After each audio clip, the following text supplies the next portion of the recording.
the subscriber base.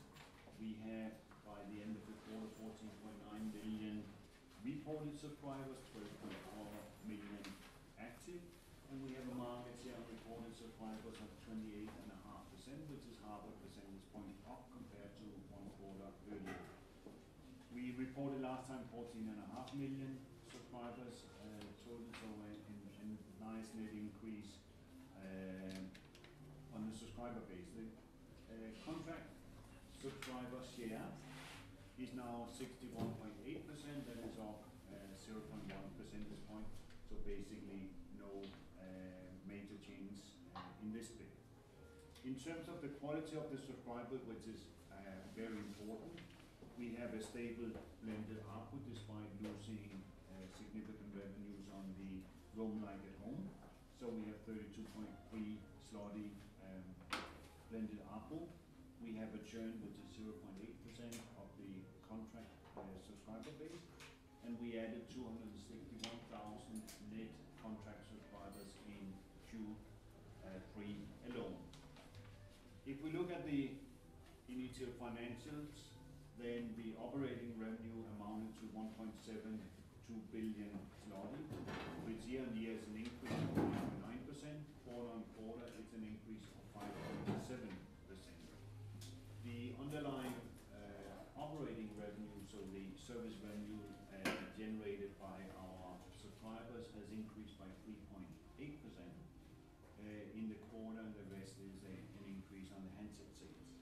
The adjusted EBITDA, which in Q3 has been impacted by roam like had a decrease from 599 to 565 million zloty. But if you adjust for the impact of roam like at home, it is actually an increase of 3.8%.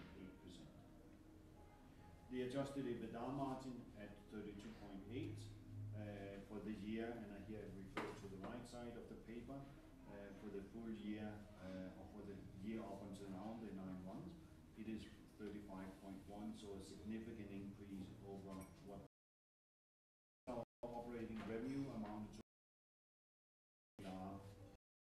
7 to 8 million, billion zloty, an increase of substantial performance quarter in the method where there was a clear shift of the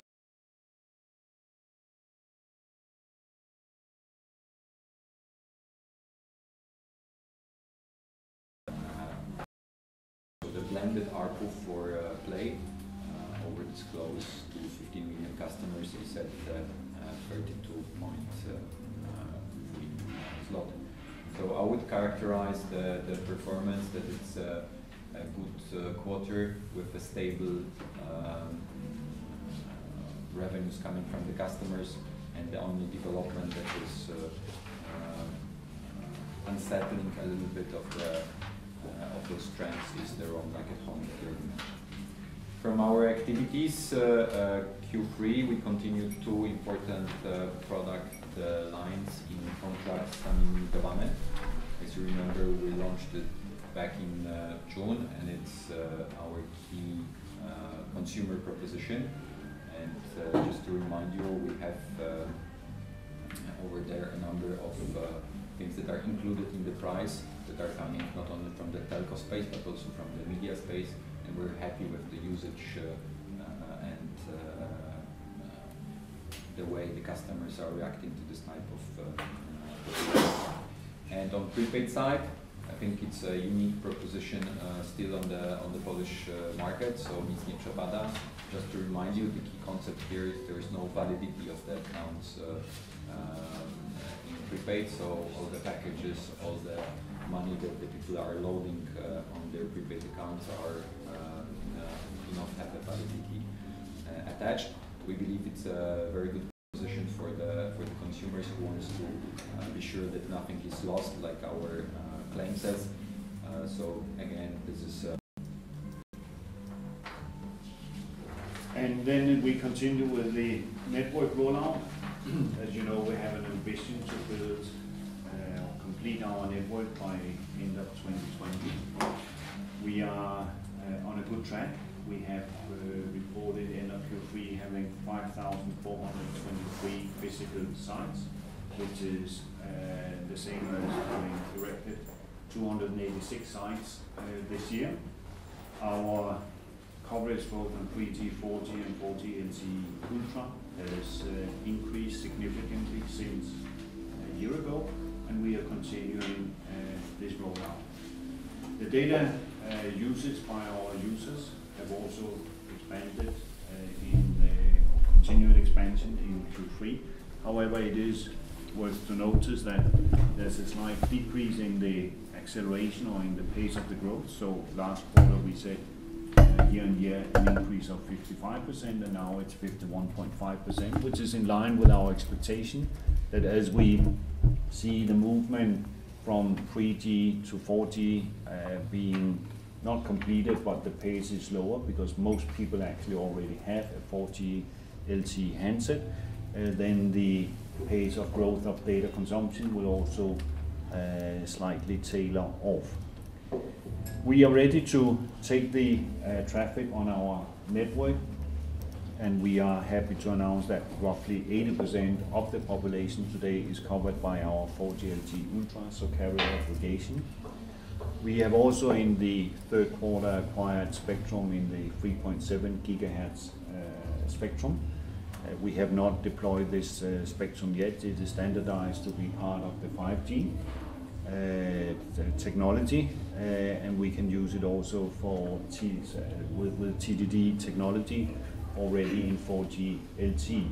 So when we in the future will have capacity constraints, we have now additional frequencies that we can deploy to cover the capacity needs going forward. So we are on track to have a complete network by end of 2020. And what is not mentioned here, what we just mentioned in our investor call, is that we are also on track for all of the 5 guidances we have given to our investors. So medium term, we see mid-single digit growth on revenues. We see EBITDA expansion continuing over the level of 16. We see the leverage going down, as we have also this time delevered from 3.2 to 3.1 times net debt to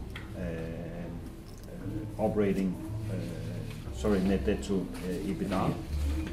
And we are continuing our guidance on CapEx as well as on dividend capacity, so confirming that we are paying out 650 million dividend in Q2 18, and going forward 65 to 75% of the free cash flow to equity.